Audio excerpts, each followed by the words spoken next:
Okay, so just finished a cool presentation there with an indigenous diabetes team. So when you're looking at the management of diabetes in indigenous communities, there needs to be an understanding that diabetes is only the inability to control your blood glucose.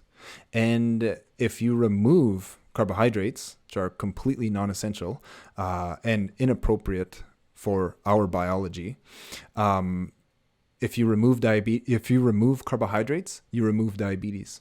It's that simple, and we need to understand that. And so I had a really fun discussion with this group.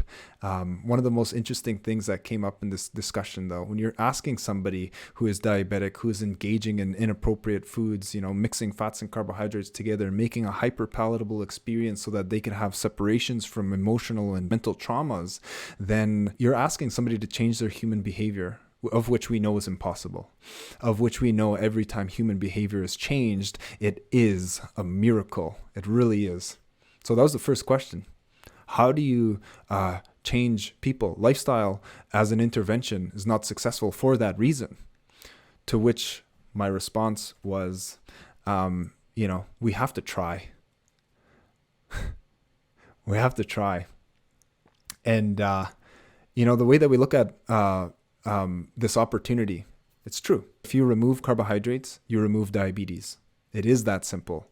But what we do instead, as standard practice, is teach people how to live with carbohydrates, teach people with diabetes how to safely have carbohydrates. And so we talk about the fake, useless GI scale that applies to nobody. This idea that there's good carbohydrates and bad carbohydrates, simple versus complex carbs. It's not true. It's fake. Carbohydrate is a carbohydrate is a carbohydrate. And the GI scale doesn't exist.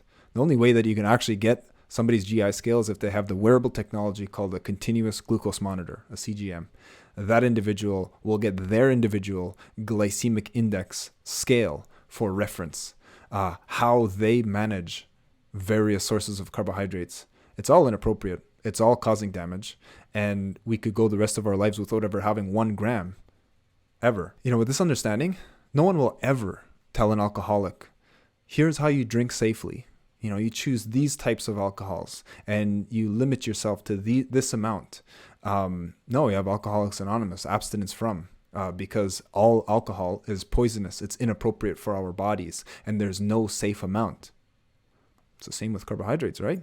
No one will ever tell an opiate addict, here's how you will safely consume opiates, right? Oh, no, wait, we do. Methadone and Suboxone clinics. But simple point, if you remove carbohydrates, you remove the diabetes. There's no safe way to interact or engage in this biologically inappropriate source of fuel. I had so much fun with this group.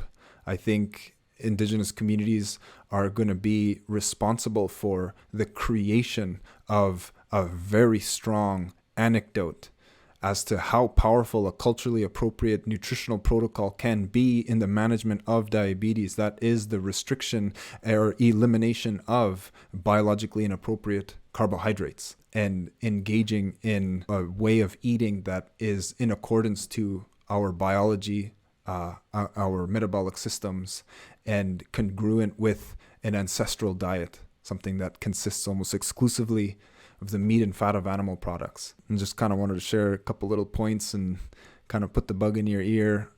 This is my favorite line of work with diabetes and managing diabetes in indigenous communities. Our opportunity, or I would even say responsibility, to create such a beautiful and powerful anecdote that will drive the scientific inquiry necessary for the systemic changes that need to occur in the management of diabetes in indigenous communities. So, bomb on peace, friends.